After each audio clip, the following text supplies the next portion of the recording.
Hello प्यारे बच्चों, कैसे हो आप सभी।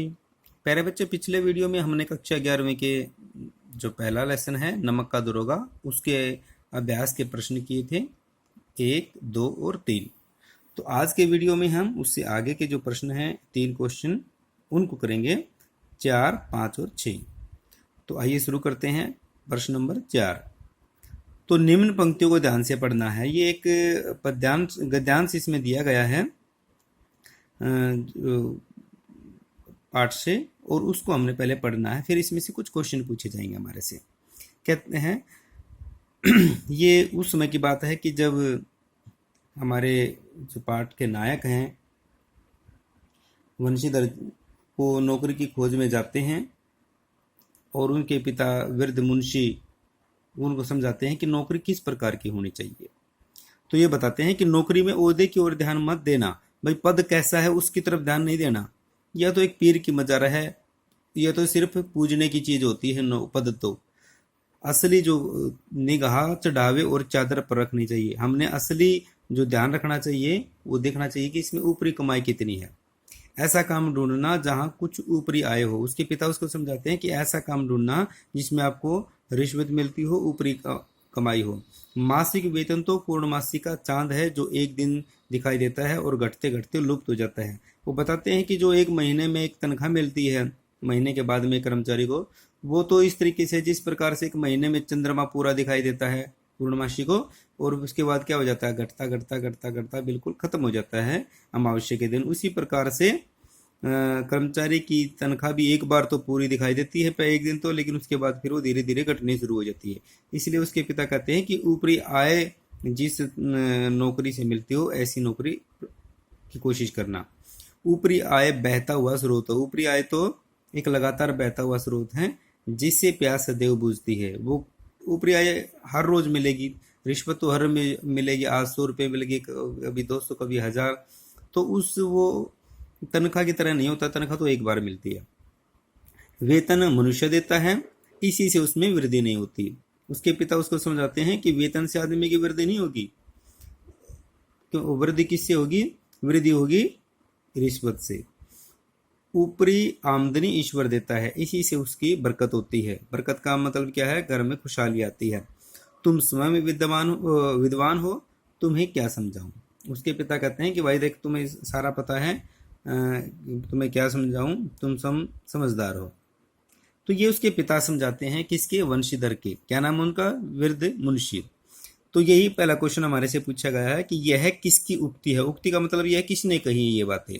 ये बातें कही हैं वंशीधर के पिता वृद्ध मुंशी जी ने।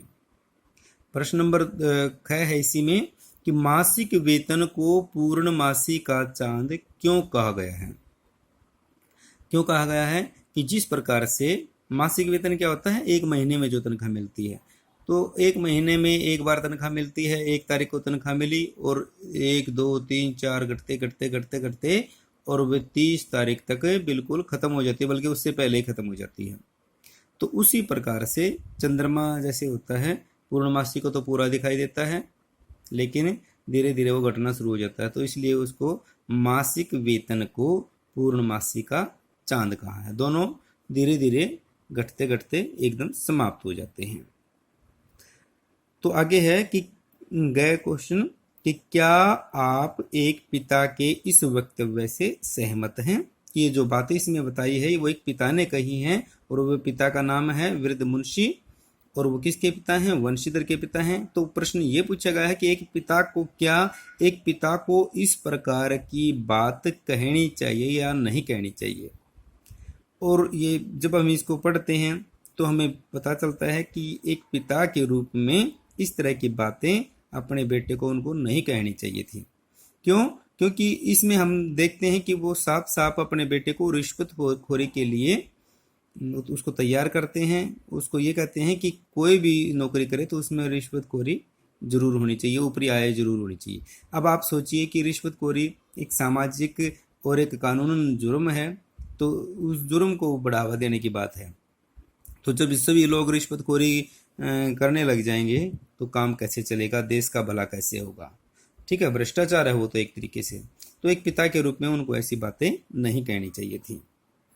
उसके बाद है प्रश्न नंबर 5 कि नमक का दरोगा कहानी के कोई दो अन्य शीर्षक बताते हुए उनके आधार को भी स्पष्ट कीजिए। प्रश्न क्या पूछा गया है? प्रश्न ये है कि नमक का दरोगा जो कहानी का नाम है, कहानी है जो हमने ये पढ़ी, इसका नाम है नमक का दरोगा। तो क्या इस कहानी के कोई और नाम भी हो सकते हैं? शीर्षक का मतलब क्या होता है? नाम, टाइटल। तो क्या इस कहानी का कोई और नाम भी हो सकता है? वो अगर आपकी समझ में कोई और नाम आते हो तो वो नाम बताइए, उनको बताने का कारण, उनको शीर्षक रखने का कारण भी बताइए। तो उत्तर में मैंने इसमें यहीं पे लिख दिया है कि देखो, जब हम इस कहानी को पढ़ते हैं तो इसमें 2-3 चीज़ें हमें नज़र आती हैं। कहानी का जो नाम होता है वो कहानी का निचोड़ ही होता है कि उस कहानी में क्या बात है, उसी से उसका नाम बनता है। तो जब हम इसकी कहानी को पढ़ते हैं तो हम इसको एक नाम ये भी रख सकते हैं कि असत्य पर सत्य की जीत। भाई, जो पंडित आलोपदीन है वो असत्य की तरफ हैं और जबकि वंशीधर हैं वो सत्य की तरफ हैं, और अंत में पंडित आलोपदीन को झुकना पड़ता है और वो सब कुछ अपना उसका जो सेक्रेटरी बना देते हैं पंडित आलोपदीन वंशीधर को। तो आखिर में वो हार जाते हैं, उनको लगता है कि नहीं, सच्चाई का रास्ता ही अच्छा है। एक तो एक नाम, ये एक शीर्षक ये हो सकता है इसका। दूसरा, ये ईमानदारी भी हो सकता है, क्योंकि ईमानदार वंशीधर ने पूरे पाठ में, हम पूरी कहानी में देखते हैं कि उसने ईमानदारी का परिचय दिया और किसी भी प्रकार के लालच में वो नहीं आए और अपने धर्म पर, अपने कर्म पर वे अड़े रहे, और इसी प्रकार से उसने अपने ईमानदारी का जो पालन किया और वो एक ईमानदार ऑफिसर कहलाए। तो ये भी इसका शीर्षक हो सकता है। प्रश्न नंबर 6 है कि कहानी के अंत में आलोपदीन के वंशीधर को मैनेजर नियुक्त करने के पीछे क्या कारण हो सकते हैं? तर्क सहित उत्तर दीजिए। आप इस कहानी का अंत किस प्रकार करते? देखो, एक प्रश्न में 3 प्रश्न पूछे हमारे से। क्या कि भाई, पहली बात तो यह है कि पंडित आलोपदीन ने वंशीधर को अपना मैनेजर क्यों नियुक्त किया होगा। तो जब हम इस कहानी को पढ़ते हैं तो हमें पता चलता है कि पहले तो वो उसको लालच देता, जब वो फंस जाता है तो पहले उसको लालच देता है कि भाई पैसे में मान जाए, लेकिन वो टस से मस नहीं होता और बहुत बड़ी रकम लेने का वायदा करने के बावजूद भी वंशीधर नहीं कहता है कि भाई नहीं, आपको तो ये आपके खिलाफ तो कार्रवाई होगी। तो वो चाहता तो पैसे लेकर, रिश्वत लेकर उस मामले को रफा दफा कर सकता था, लेकिन फिर भी वो भी एक रिश्वतखोर अफसर कहलाया जाता है। लेकिन यहाँ पर उसने अपनी ईमानदारी का परिचय दिया और अंत में जो आलोपदीन है उसको ये लगा कि भाई अगर कोई आदमी है ईमानदार तो वो यही है, क्योंकि उसको भी एक ऐसे व्यक्ति की तलाश थी जो ईमानदार हो। आज तक उसने जितने भी लोगों से पाला पड़ा था वो सारे कैसे थे? वो अपने पैसे के दम पर या पैसे के प्रभाव में उनको खरीद सकता था।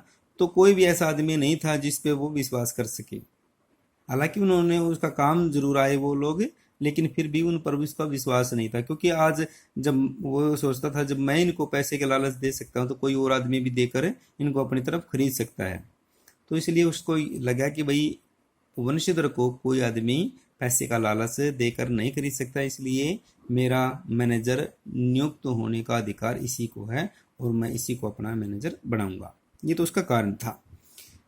उसके बाद है कि आप इस कहानी का अंत किस प्रकार करते हैं? अगर हम, ये तो अपने ऊपर है कि हम इस कहानी का, भाई कोई भी आदमी जब आधी अधूरी कहानी हमारे को दे दी जाती है तो हम उसका कहानी का किस प्रकार से उसका अंत करते। लेकिन हमें लगता है कि इस कहानी का अंत इससे अच्छा और नहीं हो सकता था।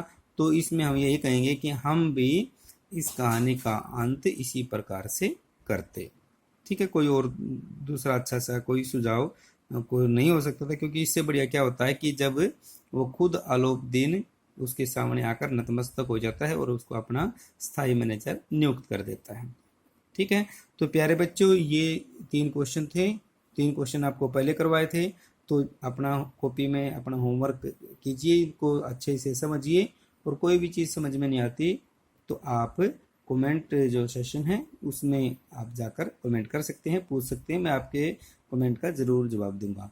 और जो चैनल है इसको ज़रूर सब्सक्राइब कर लें, जो लाल रंग का बटन है उसको सब्सक्राइब का उसको प्रेस करके बेल आइकन है उसको ज़रूर दबा दें, ताकि जब भी मैं कोई वीडियो बनाऊं आपकी क्लास से रिलेटेड तो वो आप तक जल्दी से जल्दी पहुंच पाए। ठीक है, तो अपने पढ़ाई अच्छे से करते रहें।